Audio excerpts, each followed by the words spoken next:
Como o Evangelho de Jesus chegou em Tessalônica? Olá, eu sou Heber Juncker.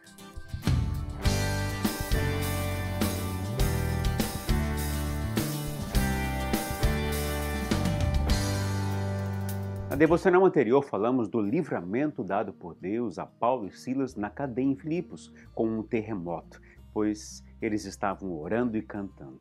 Naquele momento o carcereiro foi salvo, depois toda a sua casa.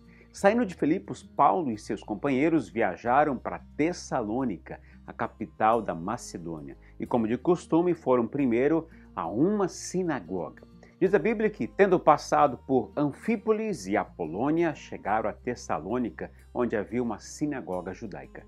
Segundo seu costume, Paulo foi à sinagoga e por 3 sábados discutiu com eles com base nas Escrituras. Paulo era um estrategista, um visionário, por isso se concentrou em pregar em grandes centros, grandes capitais como Tessalônica, capital da Macedônia, Éfeso, capital da Ásia, Corinto, capital da Caia.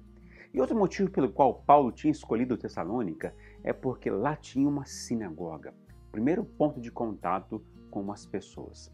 E pensando um pouco na realidade que vivemos hoje, nós precisamos ter um discernimento para buscar os melhores meios, os melhores recursos, os melhores métodos para pregar as boas novas de Jesus, assim como esses missionários tinham naquela época. Que o Senhor nos ajude nessa missão e visão estratégica. Segundo Lucas, os missionários ficaram por lá, pelo menos por 3 semanas, pois foram 3 sábados seguidos à sinagoga. Mas fica claro pelas cartas de Paulo que eles ficaram ali por muito mais tempo, pregando e ensinando sobre a vida de Jesus e seu evangelho. Vemos em 1 Tessalonicenses que, e assim tornaram-se modelo para todos os crentes que estão na Macedônia e na Acaia. Ou seja, eles ficaram lá até que os novos convertidos os vissem como modelo de crente em Jesus. E todos nós sabemos que fazer isso demora tempo, esforço e dedicação. Interessante que o verso 2 diz que Paulo foi à sinagoga e por 3 sábados discutiu com eles com base nas Escrituras. O verbo discutir, ou em outra versão, arrazoar, significa que conversavam por meio de perguntas e respostas. E a frase com base nas Escrituras significa que ele expunha as boas novas de Jesus com base nas Escrituras. Eles anunciaram Jesus como Salvador e Messias e davam ênfase a essas coisas. E o verso 3 diz que Paulo não mudou a mensagem, apenas um método. Diz a Bíblia, explicando e provando que o Cristo deveria sofrer e ressuscitar dentre os mortos, e dizia: "Esse Jesus que lhes proclamo é o Cristo." Paulo começa com as Escrituras não explicando como de costume, que era pregando e ensinando, mas usando o método da discussão para assim buscar comprovar que Jesus era o Cristo, que ele tinha que sofrer, que tinha que morrer e ressuscitar ao 3º dia. Paulo se empenhou em contar a história de Jesus, sua vida, morte e ressurreição e a chegada do Espírito Santo com muitos detalhes. Paulo deixa claro que não há evangelho sem Jesus, sua vida, morte e ressurreição.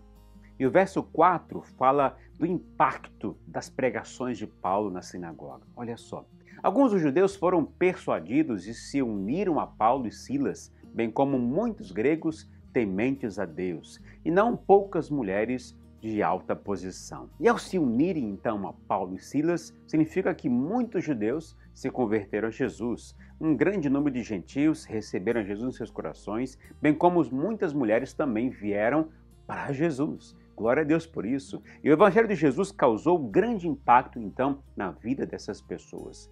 E em apenas 3 semanas, muitos mudaram de vida. E nós? Quanto tempo precisamos ouvir uma palavra para mudar de comportamento? Por que a pregação de Paulo teve tanto sucesso em Tessalônica? Ele mesmo disse o seguinte: porque o nosso Evangelho não chegou a vocês somente em palavra, mas também em poder, no Espírito Santo e em plena convicção.